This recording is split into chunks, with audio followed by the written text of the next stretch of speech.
So ayan, tapos na. Naglagay tayo dito ng tubig. Ayan. Tapos 2x2. Ito yung kanya yung pandetect ng heat. Ito yung thermostat niya sa taas, yung temperature controller. Tapos ito yung sa power. Ito yung sa may sirang laptop ng laptop. And then pinagsama ko lang dito yung bumbilya. Ito yung bumbilya. And then yung pan lang din, pinagsama ko lang yan dito sa may temperature controller natin. So next natin dito, iset natin itong temperature controller natin ng voltage ay ng temperature. Yan, so check natin. Okay na yung light natin, yung pan. May tubig. Ito yung temperature natin ng sensor. So ngayon siset natin itong thermostat natin, yung temperature controller. Pag araw up, ang siset natin dyan yung pinaka mababang temperature na minimum na pinaka mababa. Ang set nyan ay 37. Pag nag-blink na, baba mo lang. Okay, 37.2. Yan. Then bitawan lang natin hanggang sa hindi mag-blink. Sa araw daw naman, ito yung temperature naman na pinakamataas na maabot. So hold mo lang din para bumaba yan. Ang temperature niya naman ay 37.8. Oops. Nasa natin. Yan, 37.8. Then bitawan lang natin. So yan lang. Ganun lang siya. Ulitin ko lang ulit. Yung arrow up para sa pinakamababang temperature niya. And then yung arrow down, yung pinakamataas na temperature niya. Sa pinakamababang temperature is 37.2. Sa pinakamataas naman is 37.8. Kumbaga dun lang naglalaro yung temperature ng incubator natin. Okay, so lagyan natin ang laman.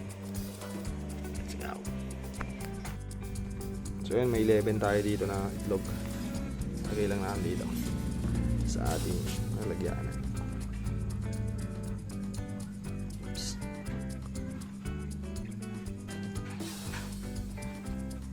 Yan.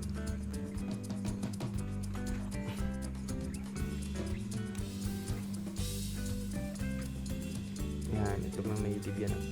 Tapos yung dalawang maliit, itlog ng Chinese chicken. Okay, so ipapasok lang natin yan dito.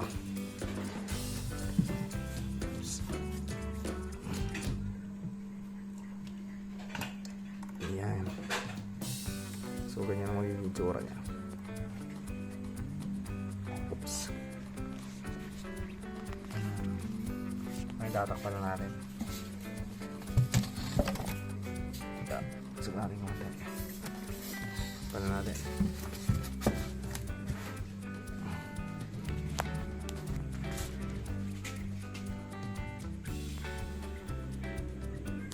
Ayan, as you can see, tinakpan na natin. Tumataas na yung temperature niya. So ngayon yan, tataas siya hanggang 37.8. So kapag nag 37.8, ibig sabihin mamamatay ito. Mamatay yung ilaw sa loob, pati yung pan. And then kapag bumaba nga yung temperature ng 37.2, bubukas ulit siya. Yun yung sinet natin kanina. So wait muna natin yan.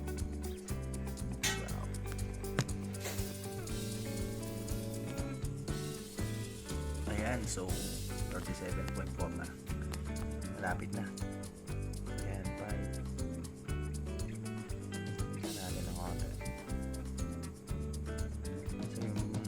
Pinakamataas sa temperature niya na ay 37.8.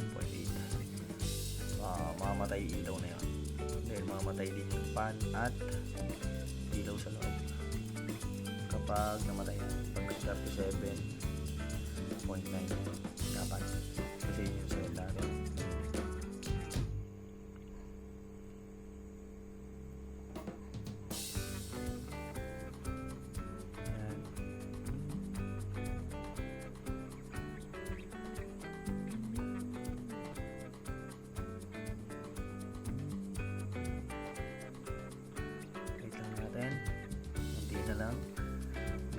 tayo. O yun, nakita nyo, matay na yung pan sa loob. So ngayon, sisindi lang yan kapag nag 37.2. So sisindi ulit yan. So sa may ko natin, nilagyan ko siya ng goma para hindi siya kumalas. Ito yung ko natin, nilagyan siya ng goma.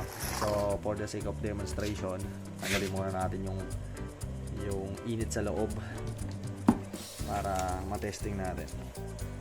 Ayun, 37.5 0.4. Ayun pala, mabilis lang. Bumaba yung 3 2 ito ko pang nag 2 yan. Yun o, automatic, diba? Ganun lang. So goods na goods. Yun lang. Thank you and God bless. So kahit di ko na pala tanggalin to, pero nilagyan ko ng goma para hindi siya agad mabubuksan.